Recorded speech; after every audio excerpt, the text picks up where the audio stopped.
Now, to improve the situation on the front line, it is important to resume attempts to destroy Russian oil refineries and not to attack Moscow, where significant air defense forces have been concentrated. This was stated by military expert, Reserve Colonel of the Armed Forces of Ukraine, Roman Svitan, on air on Radio NV. According to him, the Russians have a certain number of anti-aircraft missile systems which were previously dispersed throughout Russia to protect oil refineries, military facilities and the like. In the last months, after Bankovaya assured the Russians that they would not hit the refinery, the Russians have concentrated all their air defense on Moscow and the Kerch Bridge. Almost all Russian air defense systems are now in the Moscow area and in the Kerch Bridge area.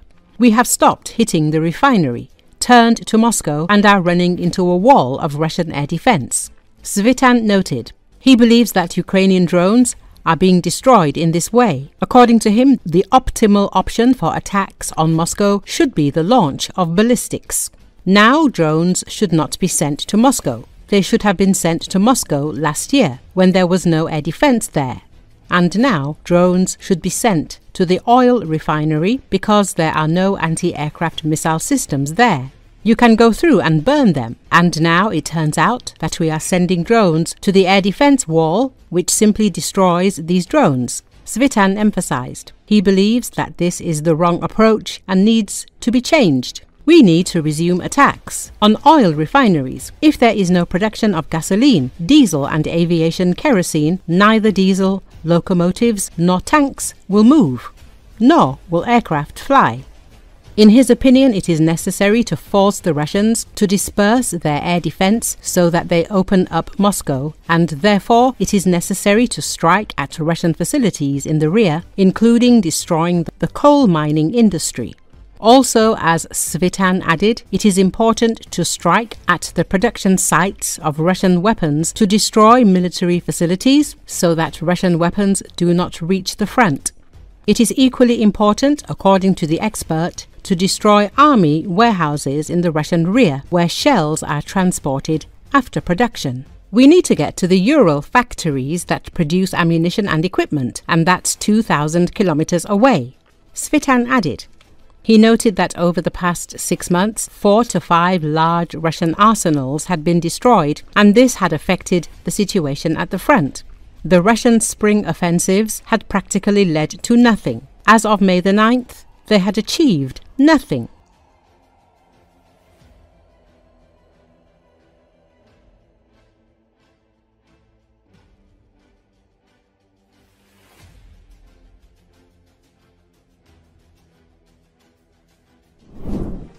The most interesting thing is that Jerusalem is ready to take a step contrary to the policy of Trump, who wants to prevent escalation in the region.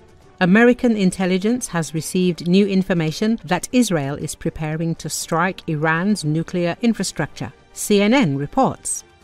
The new intelligence was based on the public and private communications from senior Israeli officials, as well as intercepted Israeli communications and observations of Israeli military movements that could suggest an imminent strike. The source writes that the Israeli government has not yet made a final decision regarding the strike, but its likelihood has increased over the past month. The readiness of the strike is indicated by the end of air exercises and the movement of a large number of airborne projectiles. At the same time, it is possible that Israel has decided to simply intimidate Iran into abandoning key aspects of its nuclear program. Analysts say the Israeli Prime Minister wants to prevent Tehran and Washington from reaching a nuclear deal, while Netanyahu does not want to damage relations with Trump, which are already strained by differences over security issues in the Middle East. American intelligence officer Jonathan Panikoff believes that Israel will not strike Iran's nuclear facilities without Trump's informal approval. However, the United States will not participate in such a strike if it does take place. Experts say Jerusalem will not be able to completely destroy Tehran's nuclear infrastructure without help from Washington. Iran's supreme leader, Ayatollah Ali Khamenei, said US demands that Tehran stop enriching uranium are excessive and outrageous. State media reported, voicing doubts over whether talks on a new nuclear deal will succeed. With the negotiations ongoing, a source that CNN described as familiar with the Trump administration's thinking said the US is unlikely to assist Israel in striking Iran's nuclear program right now, while an American official said intelligence efforts were ramping up to help if Israeli leaders decide to attack. The report also cited a source familiar with the matter, saying that Israel does not have the means to take out Iran's nuclear program without US help, though an Israeli source said Israel was ready to act alone if Washington negotiates a bad deal with Tehran that is unacceptable to Jerusalem.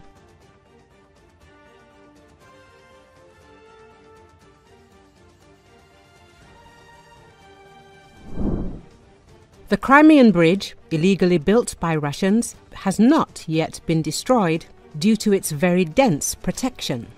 As the spokesman of the Ukrainian Navy, Dmitry Pletenchuk, explained, this is probably the only reason why the overpass has not fallen. Recall in Crimea, partisans of the Atesh movement recorded the enemy removing military equipment from one of the military units. Agents reported that unusual movements were recorded in Sevastopol at the permanent deployment point for storing equipment. The territory of the unit is now almost empty, with only a small amount of equipment remaining.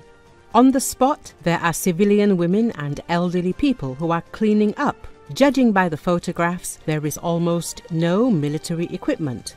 Only a few new Gaz and Kamaz trucks. There are also few soldiers.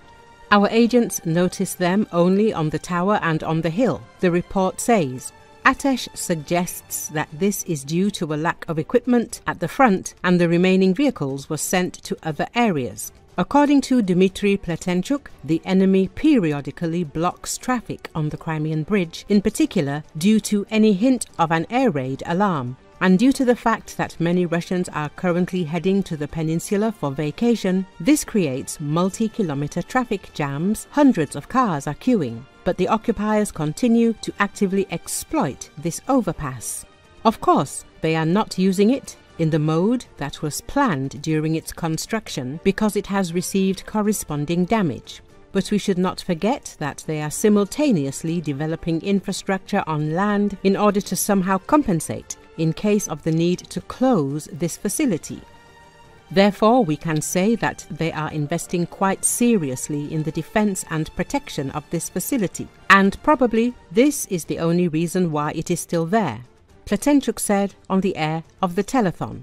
He said that the occupiers actively maintain the appropriate level of saturation of the air defense of the temporarily occupied peninsula in order to cover objects that are strategically and ideologically important to them, Pletenchuk said. This is, of course, the so-called Crimean Bridge, first and foremost.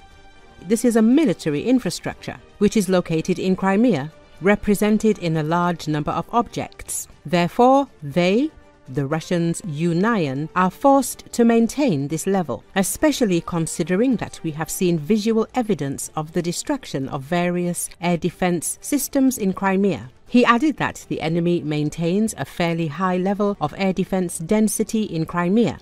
Pletenchuk also noted that there are more missed strikes from the Ukrainian Armed Forces on the Russian territory than on the peninsula. As media wrote, former Deputy Chief of Staff of the Ukrainian Navy, retired Captain First Rank Andriy Ryzenko, suggested that the Ukrainian Armed Forces are not destroying the Crimean Bridge illegally built by Russia because it could harm the ceasefire negotiations. According to him, the bridge has long been an important logistical artery for the occupiers and at the same time has great ideological and strategic significance. The Russians have heavily fortified it with air defense systems and the like.